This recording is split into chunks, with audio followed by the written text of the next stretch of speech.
Wages are at the center of the decent work agenda of the ILO, as we do around the world, promoting decent and productive employment, which is not just about jobs, but also about the quality of employment.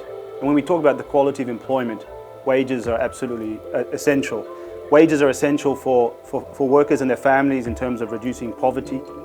It's absolutely critical in terms of improving the inclusiveness of economic growth. I've been seeing that some people are earning very little or even nothing, and some people are getting very high. So the disparity is very, very high. The gap is very high. So in that sense, how the country should approach to have this gap very narrow and reduce the inequality? What kind of policy that they should use to tackle these challenges? Right, I think this is a very important aspect. I mean, what we see here in Asia, very strong economic growth for a number of decades. And people have been lifted out of poverty.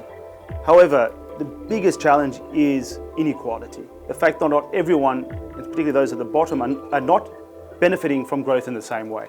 And this is a very strong and important reason for countries to have effective wage policies which look at the role of minimum wages, collective bargaining, also public sector pay systems, and legislation that promotes equal pay for equal work. Of course, as Chair has mentioned, we as ILO have provided an important framework through international labor standards, specifically Convention 131, which relates to the minimum wage fixing convention, in which we obviously promote the establishment of a protective minimum wage floor for all, because effectively the convention does encourage members to provide a floor to all groups of wage earners. And then there's collective bargaining, which takes care for other levels of wages and to redistribute or to share, to have a part in sharing parts, sharing the fruits of progress in a country, especially in a country and in the context of Asia where we've had resilient growth. Can you a little bit elaborate more on the minimum wage? Sure.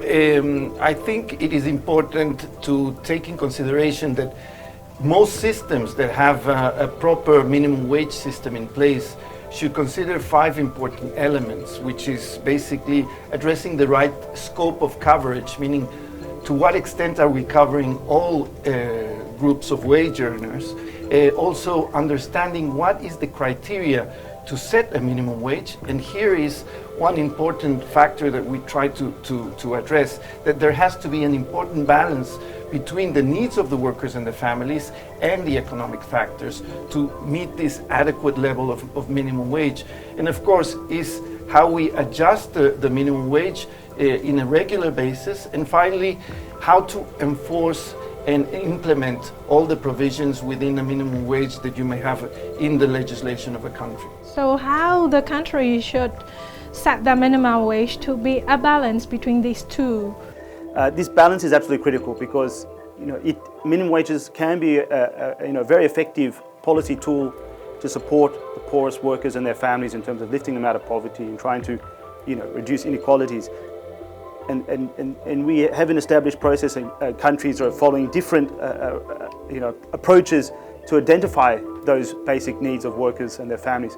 However, this has to be balanced with the economic factors and realities in industry, and this is a critical aspect that needs to be addressed in the process of determining and setting minimum wages and as minimum wage systems evolve. Mm-hmm. Just to complement what Chair has said, classic economists would obviously address the issue that yes, increase in wages might lead to unemployment, but I think that recent evidence and literature that is found in especially since the 1990s has found out that following this approach of setting the minimum wage accordingly in adequate levels will have no implications in terms of employment, and in fact it will produce these positive outcomes such as addressing poverty and reducing inequality. So that is a very important aspect to take into account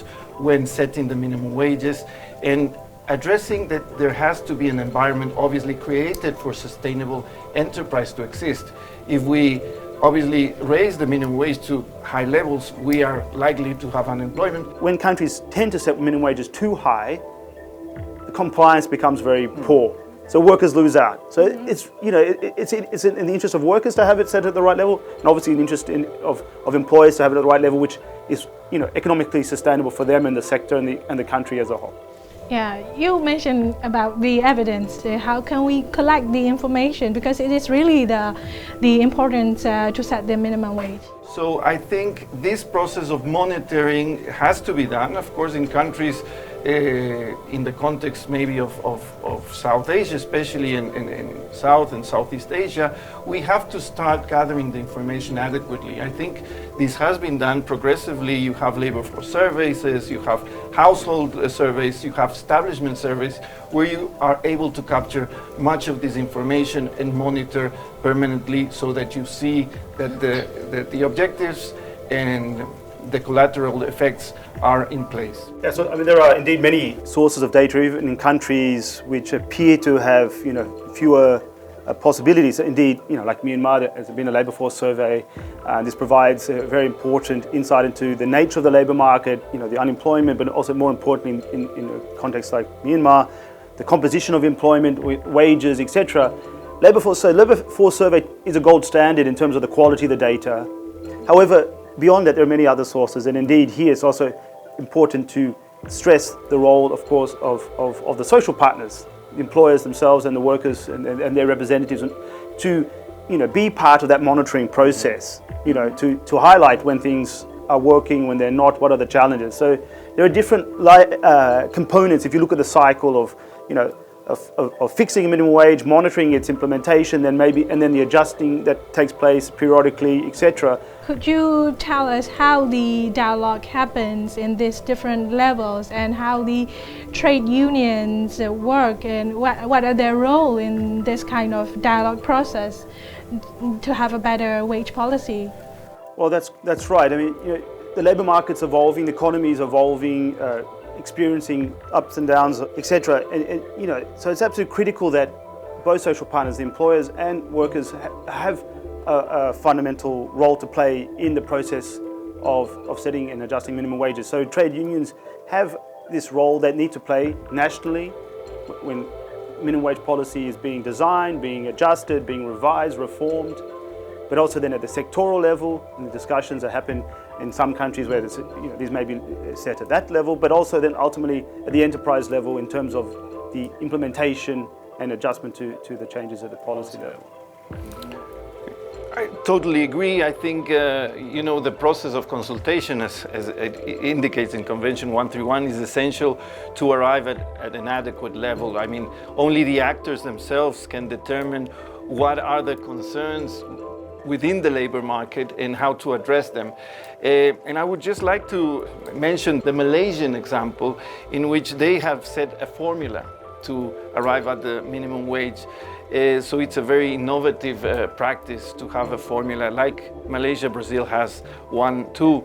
But I think a formula can definitely help in setting the minimum wage, but at the end of the day, even Malaysia having a formula, the final decision is taken by the constituents. So social dialogue is the final step and the most important step in defining the adequate level of a minimum wage.